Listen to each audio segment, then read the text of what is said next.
You must have made some kind of impression with them last night, Frank. It would seem so. Coffee? No, more sneezy today. I had a cinnamon sandwich for breakfast.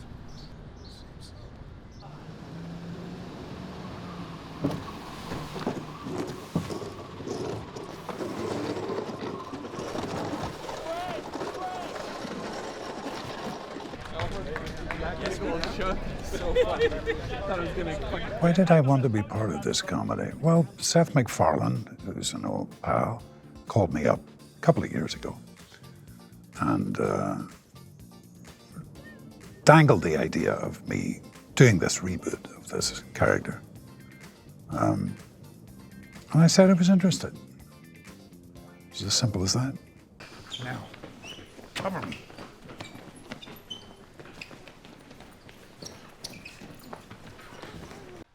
Did you get all that? Well, Liam, I think, understood the assignment, and that's why he was excited to do it. And that's why, I'm sure, why Seth, you know, a couple years before I came on, in one of his conversations with Liam was like, oh my God. And he realized, like, you'd be perfect to do it.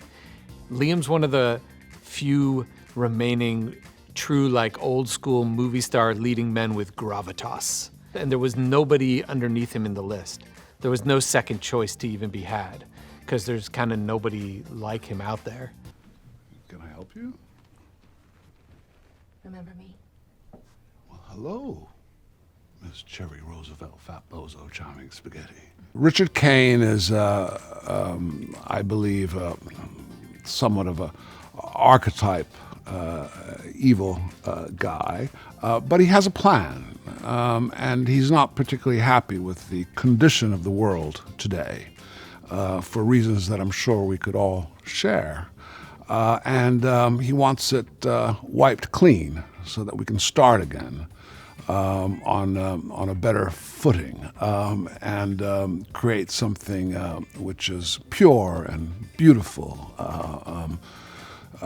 opposed to what we have today, which maybe has been tainted a little bit by things such as social media and a world that has been somewhat spoiled.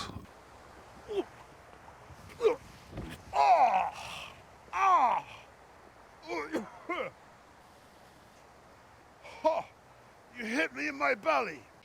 I hope you don't mind me asking, sir, but how is getting a confession like this legal? Sometimes to get the job done, you have to break the law. I do it all the time. We haven't seen Liam Neeson do much comedy, but what we do know is that he has a particular set of skills that he's developed over a long career. He was absolutely heaven-sent little angel. I adore Liam. He's the cutest, sweetest man on the planet. And when you're that dramatic and that terrifying of a stature, you have to be a really nice person, and he is. I guess you really can't fight City Hall. No, it's a building. Baby lobbity da, ba ding dim dim dim bobbity ba,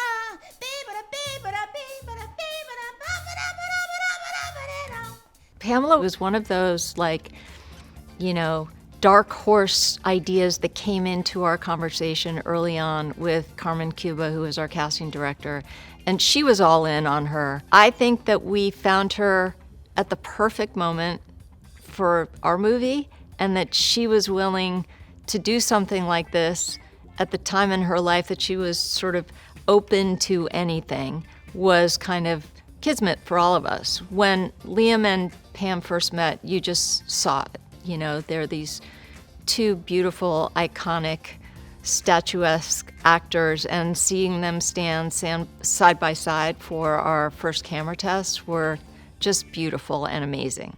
ooh ah ooh ah ooh ah ah ooh ah ooh ah ooh ah ooh ooh ah ooh ah ooh ah ooh ooh. I work a lot on the character before I even get to the set. I like to bring a lot with me and then just be flexible enough to work with the director on the character. And I feel if it's a drama or a high comedy, you still put the work in. So we talked a lot about her backstory and then just the storyline. And he's very, like I said, again, scientific with the jokes, but I also really wanted to bring honesty and authenticity to the character and vulnerability. So it was a collaboration, but I see some very sincere and tender moments, which I don't think you'd really expect in a film like this, so I was really proud to see that.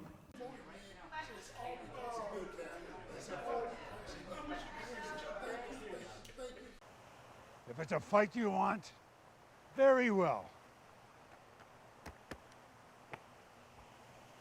I like Frank Drebin a lot because he's also shares somewhat of the same sensibilities as I do.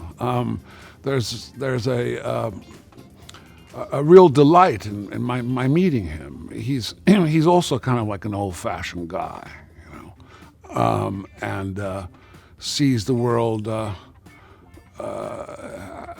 having changed and believes more in an old-fashioned approach, and in that he really is a sort of a kindred spirit.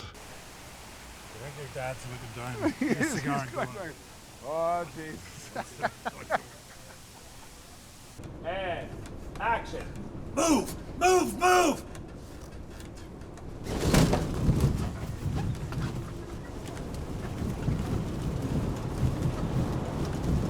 I think what we knew about Liam going into this was that he had baggage from his previous movies as the sort of tough, complicated good guy. He was this sophisticated, classy, emotionally complicated, gravelly voiced icon. So the idea of him playing Frank Drebin Jr., this goofy, insane part in this goofy, insane movie called The Naked Gun was a thrill. He was, I think, super excited about it as long as he continued to play it straight and that everything he said felt like it was coming from the guy that we all loved and knew from his previous work. It was going to be hilarious. And that's how we played it, and that's how he played it. And so it was like seeing Liam Neeson in one of those movies, and everything that's coming out of his mouth is wrong. And it just makes you laugh.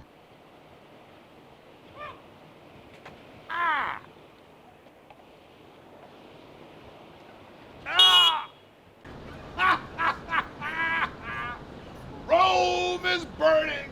And where's the damn fiddle player?